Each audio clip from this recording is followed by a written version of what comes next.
Hello again. Let's move on to the conclusions of our workshops, and we will do that with 4 reporters, rapporteurs, who are Jayashree Subramaniam, Fernanda Bajanca, Julia Malaguarnera, and Mustafa Monia Sharav.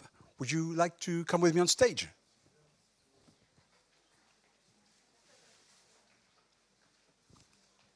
Mustafa is coming.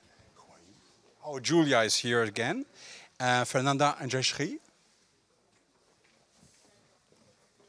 There we are.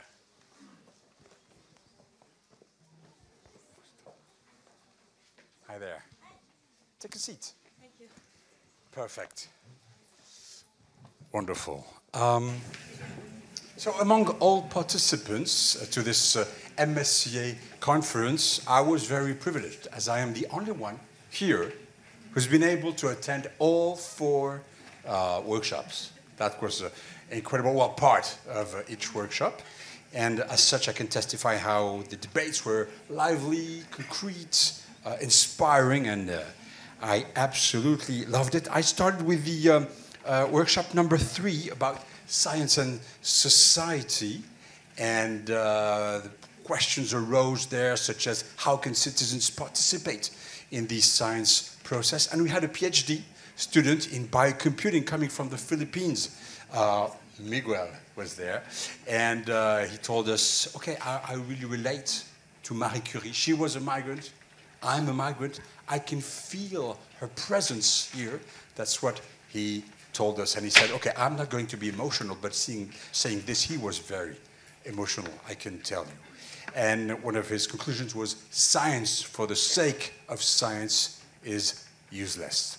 And then I went to the workshop number 1 about gender equality, and there were many surprising results there. Did you know that if you look at chairs in math-related fields, there have been no improvements in the last 30 years regarding gender equality in the industrialized countries? That was quite astounding. So why is it the case? Is it because women have the freedom to choose what they like and they don't like to do math? Was some academic people ask this type of question. Is it because norms linking math to men didn't disappear in the end? Okay, so these were some of the questions that were asked. Well, there was another surprise, the fact that all the people attending this gender equality session were women, except for 1 man. Well, I was the second man, okay, but we were 2 men. So it was. So I think we can do better, guys. Fortunately, when I went to the academic freedom workshop, workshop number 2, I found out that all 6 members of the panel were male. So it's a balance, you know. So well done, guys. Yes, absolutely. So there we were speaking about researchers at risk and about the concrete initiatives that are taken thanks to universities, MSCA, research organisms. And one of the panelists said, we took academic freedom for granted. And, academic freedom is threatened in Europe as well. And the last workshop is here, workshop number 4 about the Green Charter, and there were questions from the audience. One of the persons said, okay, what should I do if green synthesis will take me 12 hours, whereas with the traditional way, it will only take me 1 hour? What should I do? So someone answered, okay, we have the same problems with animal welfare. It's a real constraint. And of course, it makes science less optimal to be greener, but it makes the world a better place. So in the end, I was very fortunate because I could attend all 4 workshops. On the other hand, I was very unfortunate because I could only stay 20 minutes in each of these workshops. But on the third hand, I was very fortunate because I know now that I can watch all workshops entirely, all 4 of them, on the MSCA conference internet platform. So life is perfect.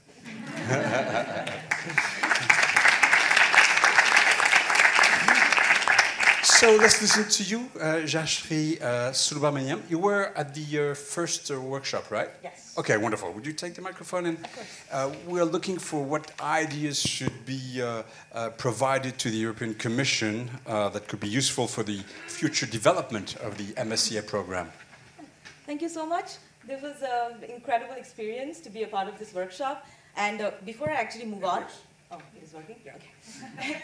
Before I actually move on to talking about the workshop results, I just want to point that out that might not have been a very intrinsic reason why we had not a lot of male presence in that workshop. It was because it was not a choice. Some of the participants applied late, so they did not actually have a choice, so let's not blame all the men in the room. You're too kind. Yeah. So, yeah, it was quite an interesting experience to actually hear from a very diverse set of speakers at this workshop. And like you mentioned very nicely, that this workshop was actually aimed at first to understand ways that we can use to bridge the gap between men and women in research environments and towards providing equal opportunities in career development for both men and women. As we know that MSCA, since its inception, has been promoting gender equality by like transparent recruitment, part-time leaves, parental leaves, etc. But for this workshop, we had a list of esteemed speakers from public and private organizations that gave a very, very interesting perspective on what they have seen in the past and what is happening in the present and what needs to be done in the near future in order for us to reach that gender equality, 50% women in the workforce that we've all been talking about for quite some time now, I think. Let me start off by I'm sorry, I have all my notes here. I think the speakers all generally resonated the importance of gender equality as more of a justice. And they said that it's more about the mindset change and it has to be a systemic change. So we began the workshop by actually hearing about some statistics from Gerard. And he said, actually, 40% of the current PhDs are women here, but only 26% of them make it up to top academic positions. Furthermore, this disparity is more in fields like ICT, engineering, math also, whereas we have more representation of women in fields like humanities, social sciences, or life sciences. So they were talking about what is being done in context of Horizon Europe to make this situation better. The first one was the mandatory inclusion of a gender equality plan for all participating countries, having a gender dimension in, thank you, research and innovation for funding.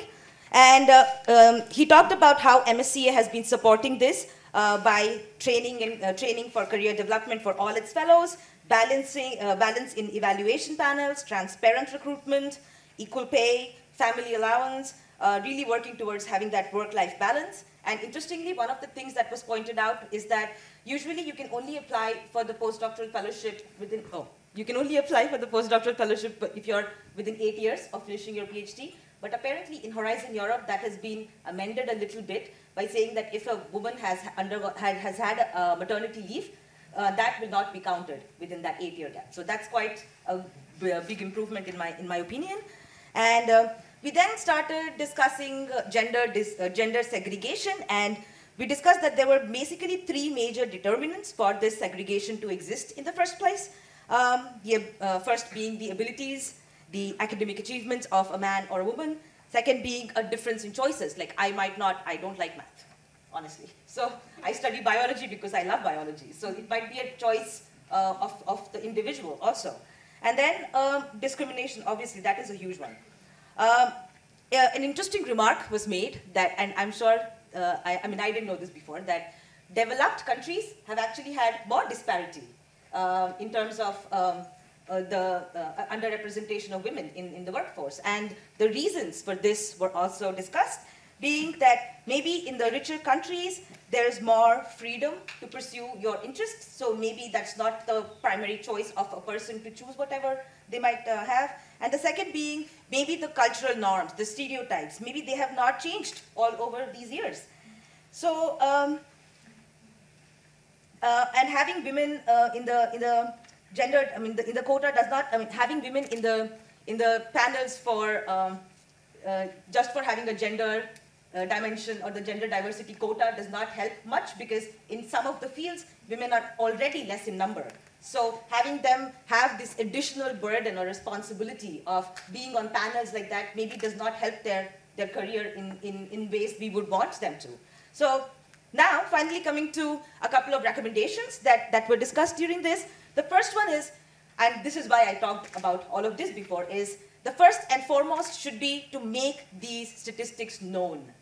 The first part is that, because I think this was being mentioned in the morning, that human beings like acting how other people are acting. So it's more like a collective behavior that it's very ingrained in us. So maybe showing evidence, showing statistics is a way to convince people to believe in that. Maybe might be a very good place to start in the beginning.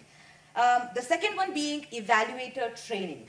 So training people to forego this implicit bias, because sometimes people might not even realize that they have this implicit bias in their minds. So actually really training people to forego this bias.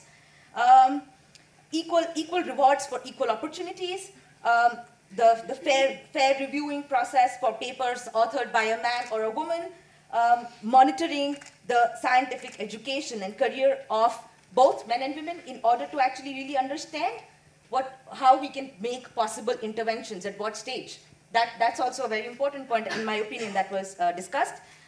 Sensitization of teachers starting right away from the elementary level, because I know this as a woman myself, that we've had to unlearn a lot of these things that we were taught when we were not probably sensitized enough. So the responsibility of removing this bias probably starts very early in the life of any person, and sensitizing teachers might be a very important way of mitigating these stereotypes and biases. And in the era of digitization, ensuring equal opportunities are presented to both men and women. And the importance of gender quota was also discussed. I know that not all of us might be in full agreement of having quotas in systems, but it was discussed in the sense that it needs to be in place just till we achieve the 50% representation of women in the workforce, because having a quota really does help mitigate a lot of these problems. Raising awareness is important, but it needs to be integrated with an action plan at the ground level. And in this regard, a gender equality plan, which is being implemented, the second version of which is being implemented at the Institute Curie, was mentioned and discussed. We were discussing the MSCA co-fund program, under which now students have the opportunity to hear talks on sex and gender in research, discussed with psychologists, but the importance of having these interventions expand beyond MSCA fellows to help society at large was heavily mentioned in this thing. A survey was conducted on how gender is implemented and taken into consideration in science, technology, and innovation agreements.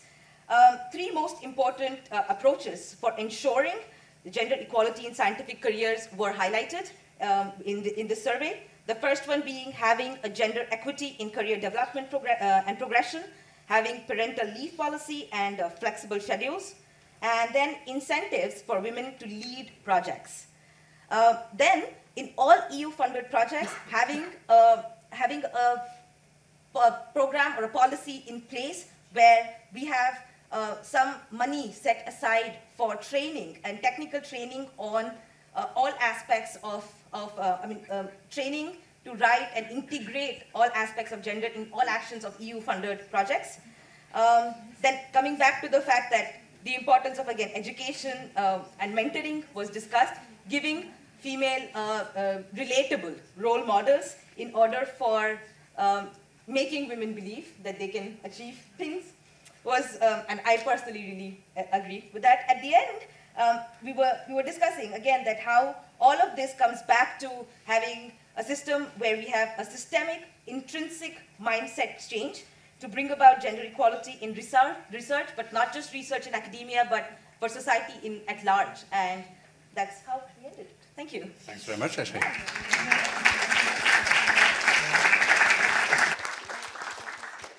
Fernanda Bajanca. So you attended the second workshop dedicated to global solidarity. Yes. global solidarity in higher education and research, supporting academic freedom and researchers at risk. That's the whole title. That was the whole title, and that's what I'm going to try to summarize. It was very, very interesting, and I'm going to try, but it's difficult to cut.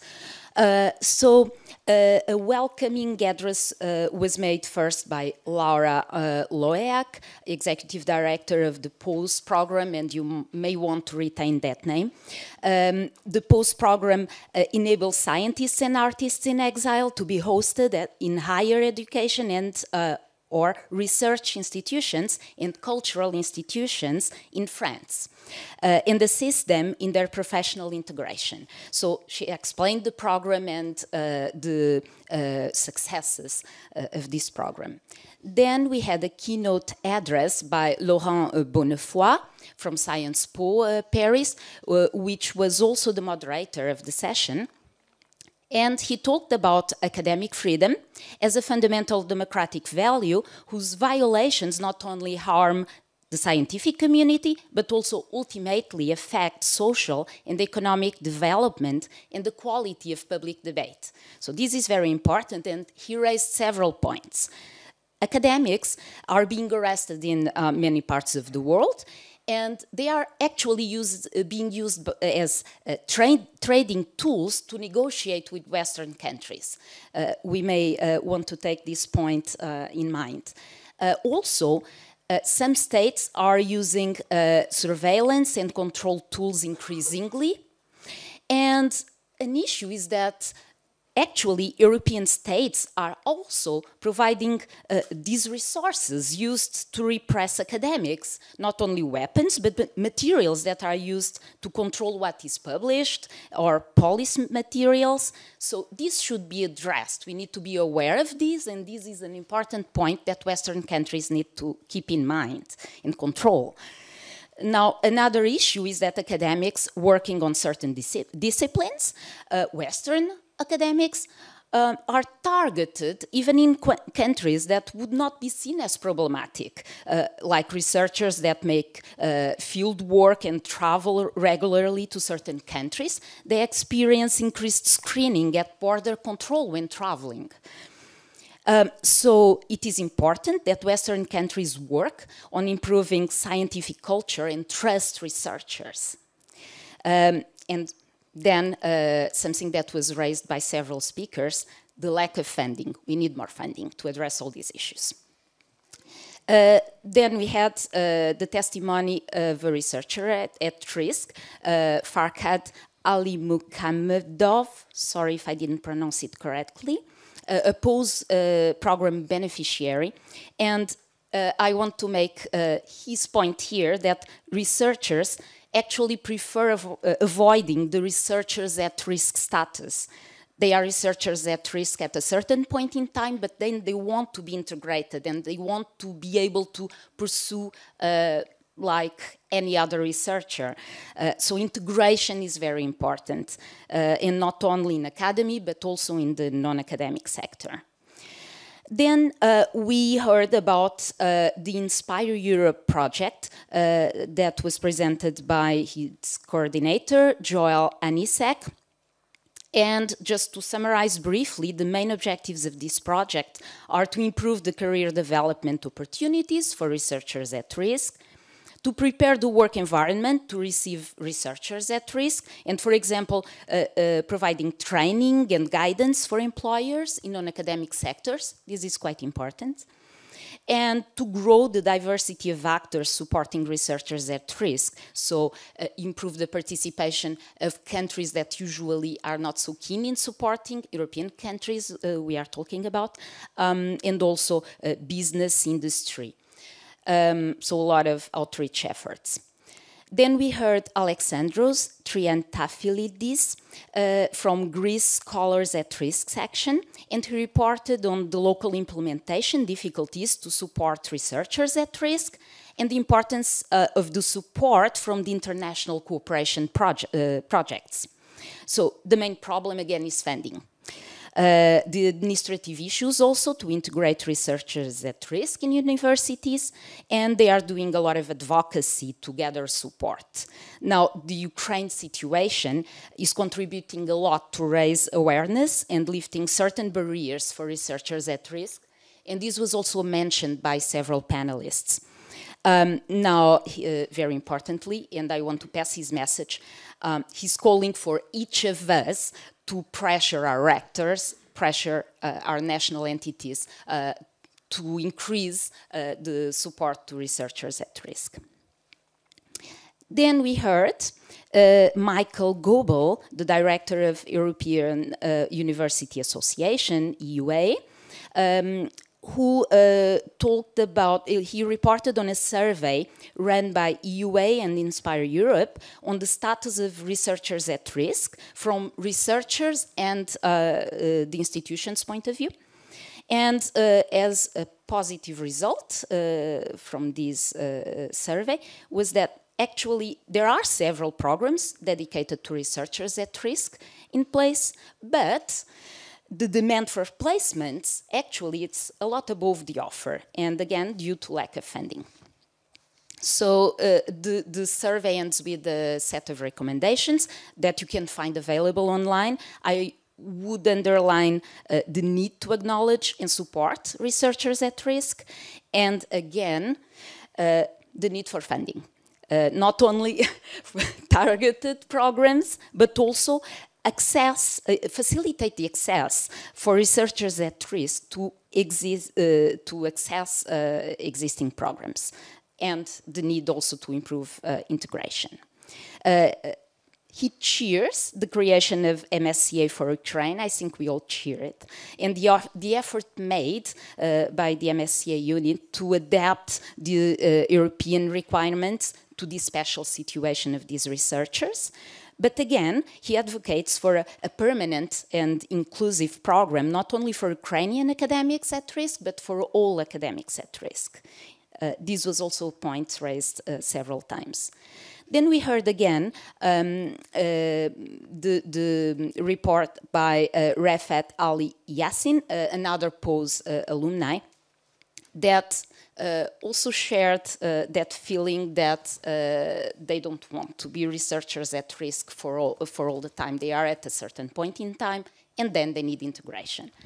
And a very important point is that the researchers at risk, or that were at a certain point, they feel an intrinsic need to work hard to validate the support that they received. So this ends up by contributing a lot to host countries.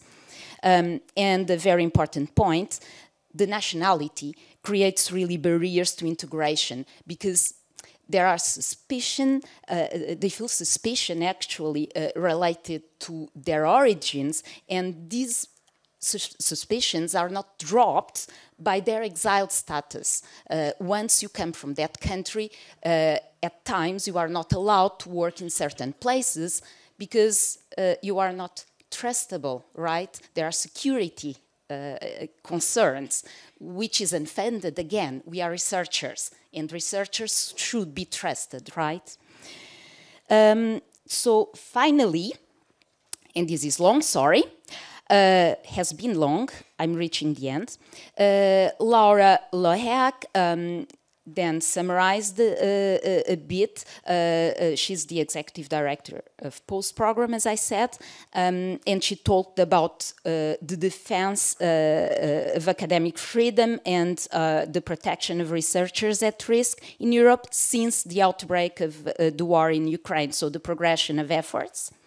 She talked about several different programs, projects that have been developed, and just to mention some, she talked about Science for Ukraine, which is a community group of volunteer students and research scientists, or at least started with a small group of students and scientists from academic institutions in Europe and around the world, and actually one MCAA member that is part of the communications working group is part of this group that started Science for Ukraine, and the MCAA is one of the supporters. And she talked also about the national responses, like the French program for Ukraine, and the European responses like MSCA for Ukraine. Now, to summarize, the conclusion, and this is shared, I think, by all panelists, all participants, is that we need to implement permanent and inclusive policies to make Europe a haven for academic freedom for all academics at risk. Thank you. Thanks very much, Fernanda. Let's move on to Julia Malaguarnera, and you were attending the third workshop, Closing the Gap Between Research and Citizens, Building Trust in Science with MSCA.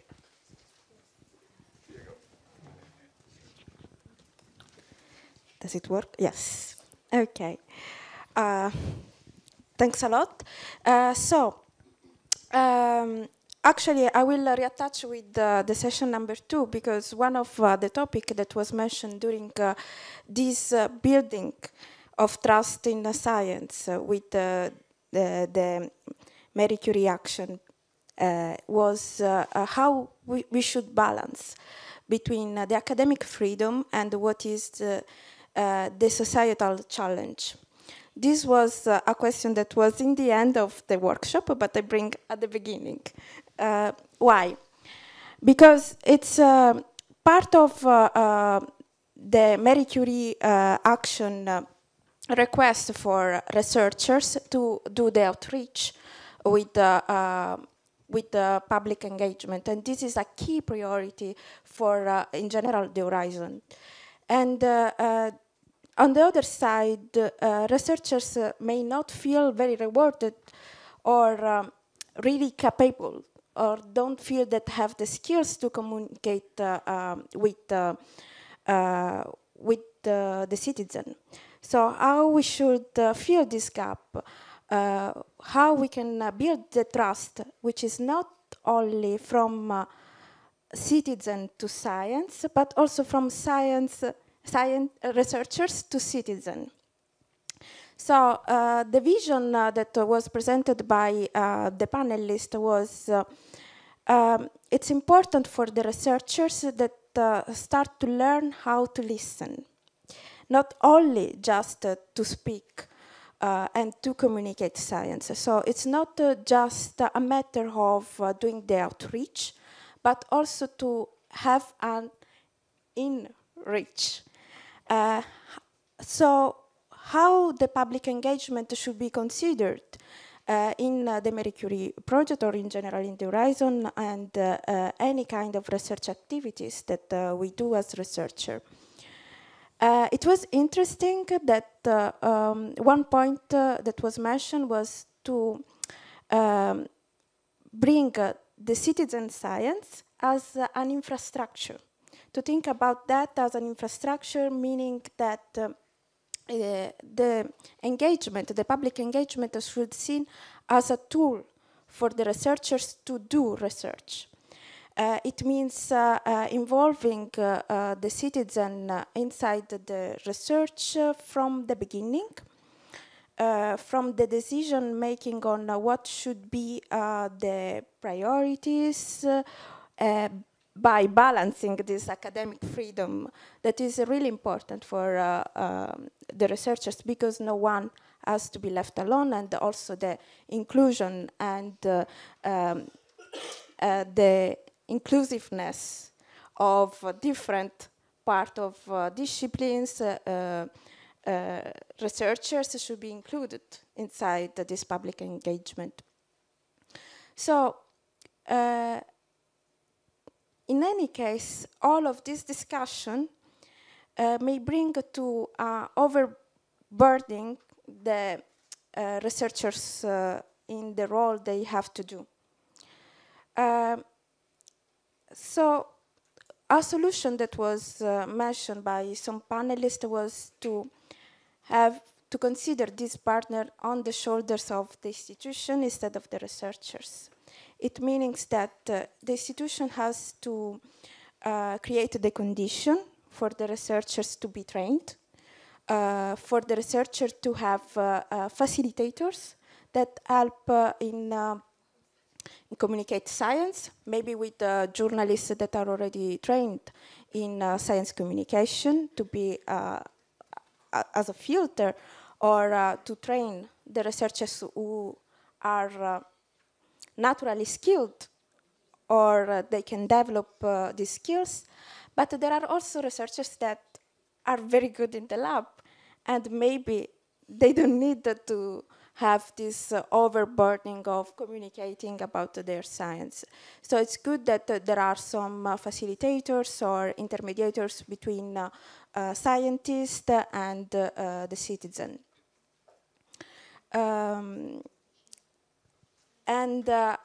Another key element that was actually mentioned that I really liked personally, because I worked as a neuropharmacologist, is that the public engagement should also seen as researchers to overcome a sort of doctoral blues that is often happening during the research.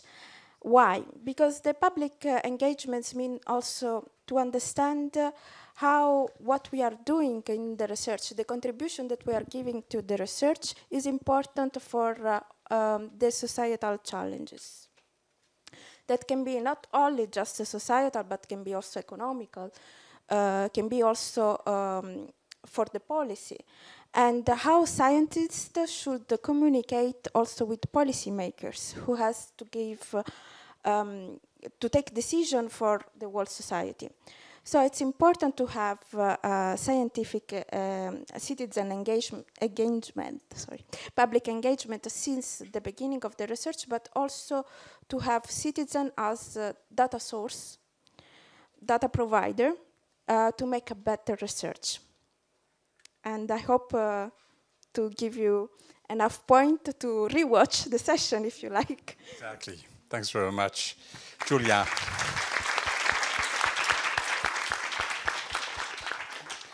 Mustafa Munya Sharav is here with us as well. So this is my challenging task after so much, 3 really good summary to do the last one. You've seen that, yeah. Yeah.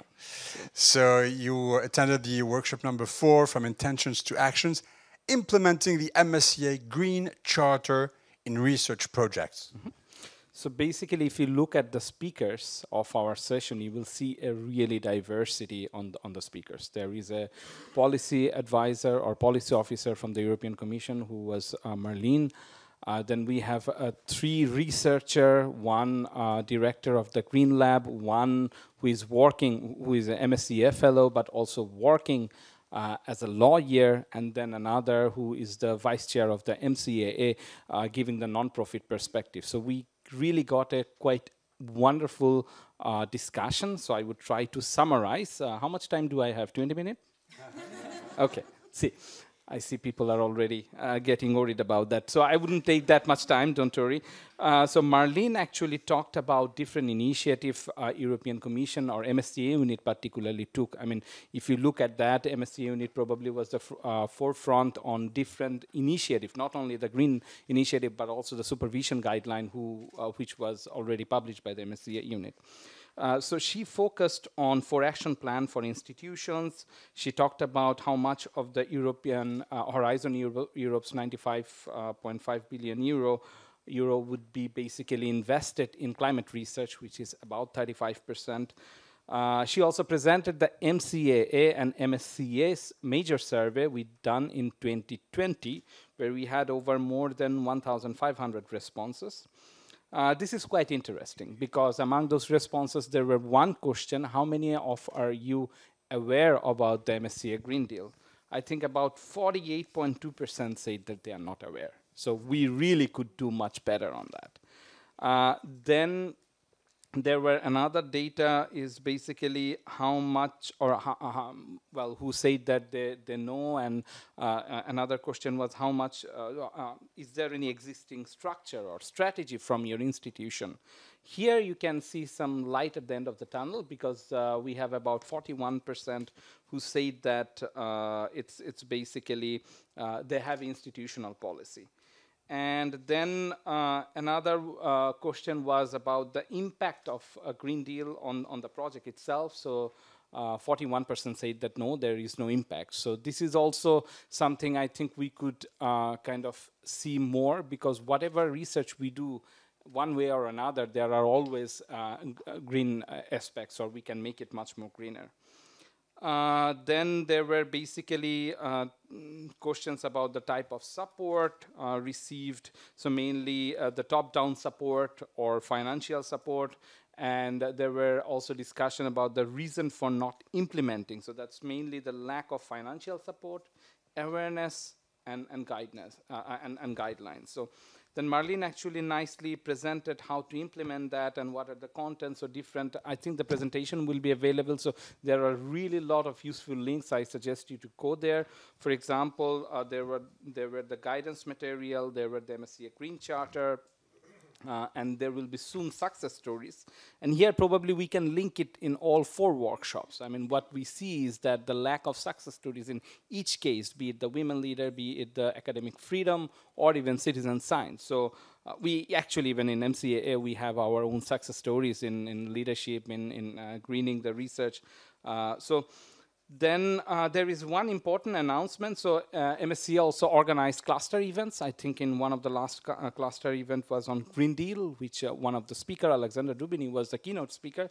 The second one would be on ocean and water. And if I'm not wrong, the date is 7th of June. So please do go there. It's a wonderful event. And you can, even if it's not part of your research, you can see how you can contribute yourself on that topic.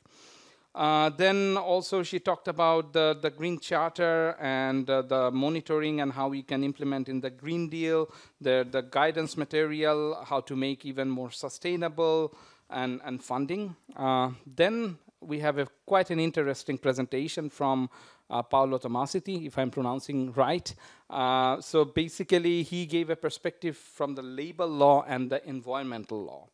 How basically implication of the energy transition of the labor market. He also talked about 9 direct contributions on environmental sustainability from his project, which is quite interesting in my opinion. He also talked about how environmental sustainability can inform the contract, for example, worker contract, and give a nice example on new Chinese civil code, if I understand correctly. He talked about the number 1 principle, basically, do not do any significant harm.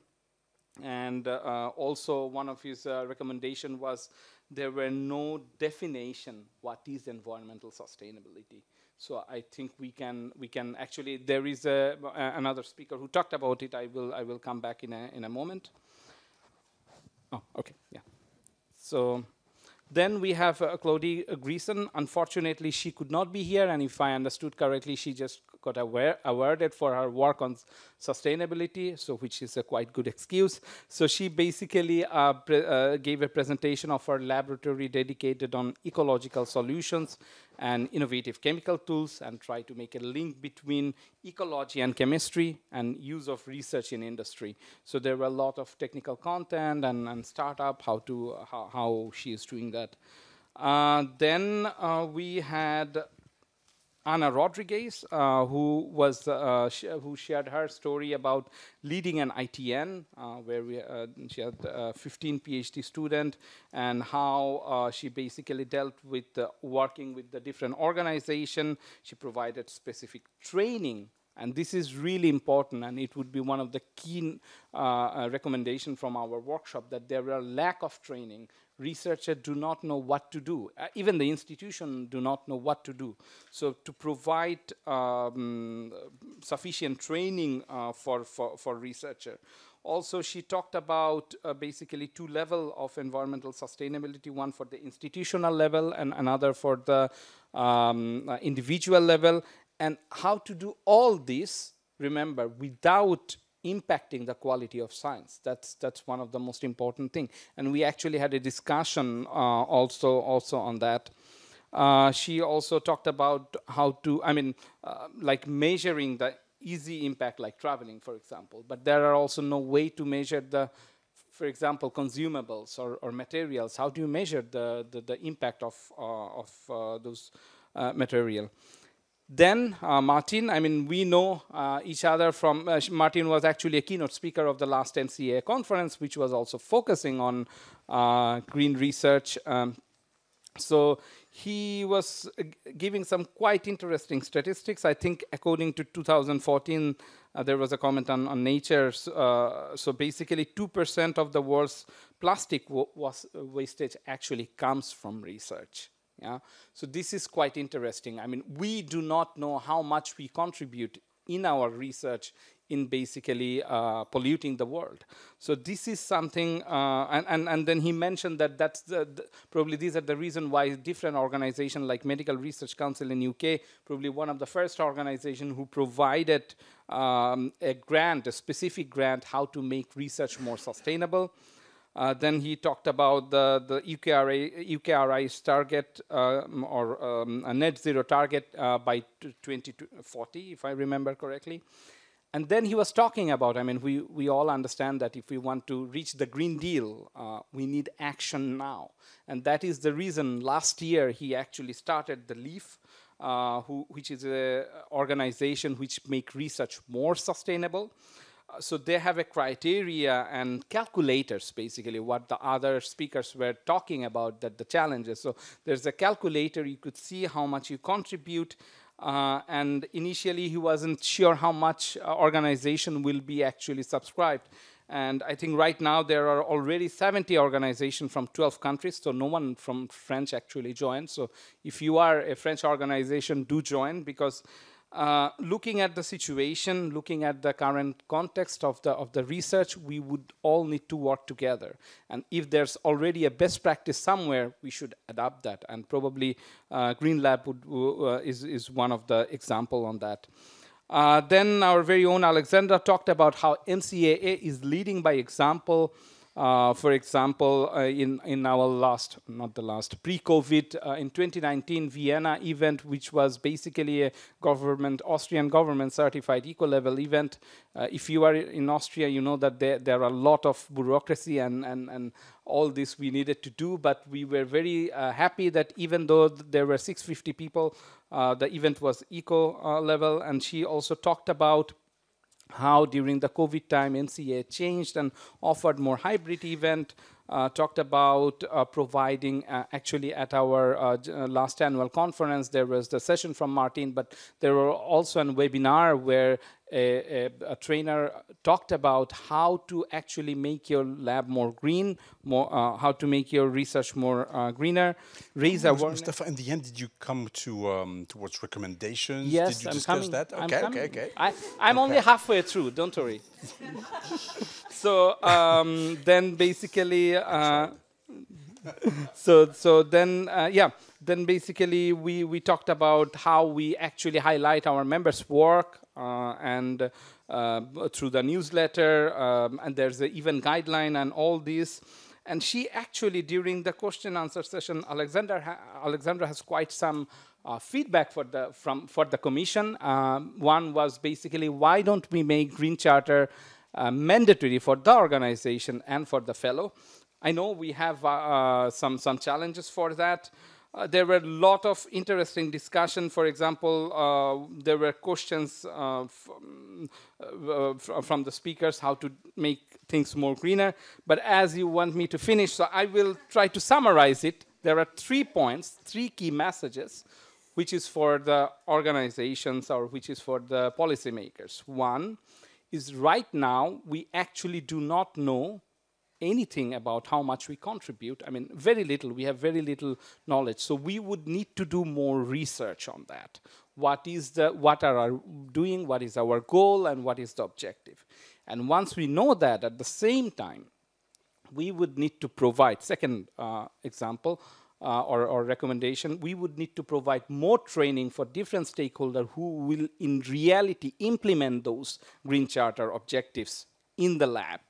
And the third, but most important and most critical, is basically we need to have a coordination among all involved parties. And by here, I mean the researcher, the member state, the institutions, because there was discussion that, okay, researchers wants to do that, but maybe this is not eligible. The institution doesn't support that. What do we do on that? So these are the 3 recommendations for the policymaker. And if you are a researcher, there is one recommendation, what Alexandra said, is that go open the Green Charter, take one example or one point and see how you can implement that in your research. Just one point would be already good. Yes. I think that's it. Thanks very much, Mustafa. You're welcome.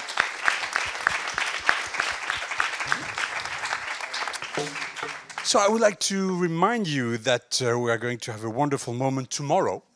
It's the MSCA Falling Wall Labs competition. There will be 15 contestants here who will be answering questions from a jury about 3-minute pitches that they recorded in which they describe their research. And of course, you will be able to see these videos here, and you will also be able to vote for the contestants you prefer. So it's going to be interesting, surprising, inspiring. It's going to be fun, maybe even emotional when prizes are finally handed to the winners. So be there. It will start at 9:30 a.m. And in a few minutes, tours are going to start in which you will participate. So there will be 2 groups. One of the groups will go to visit the Panthéon, which is not far away. And here's our guide. Would you like to come here downstairs so everyone can see you? Okay, thanks very much. And the other group will do a Marie Curie tour. So with you, would you come downstairs so we can see you? Ah, it's Eva. I didn't know it was. Oh, everyone knows Eva anyway. Okay, it's Eva. Okay, it's Eva. And tonight we will meet at Concordia to attend a cocktail to the lovely music of the PSL University Orchestra. Eva, have we said it all? Can we have the microphone? Est-ce qu'on peut avoir le microphone, s'il vous plaît, le microphone à câble? Allez-y. Go ahead. Okay, just to know, so we'll not be coming back here, so just take all your stuff in the lock room before going to the visit. So Guillaume here is going to be to the Marie Curie visit with Michael also, that is waiting for you outside. So that's Guillaume. Yes. And I will be with 3 of my colleagues for the Panthéon visit. And after, we'll all join together at Concordia for the cocktail and the orchestra of PSL. Thank you. I wish you a fantastic visit, a wonderful dinner. We will meet again tomorrow at 9:30 a.m. Can we please give a big round of applause for our rapporteurs, Shashri Subramaniam, Renanda, Julia, and Mustafa.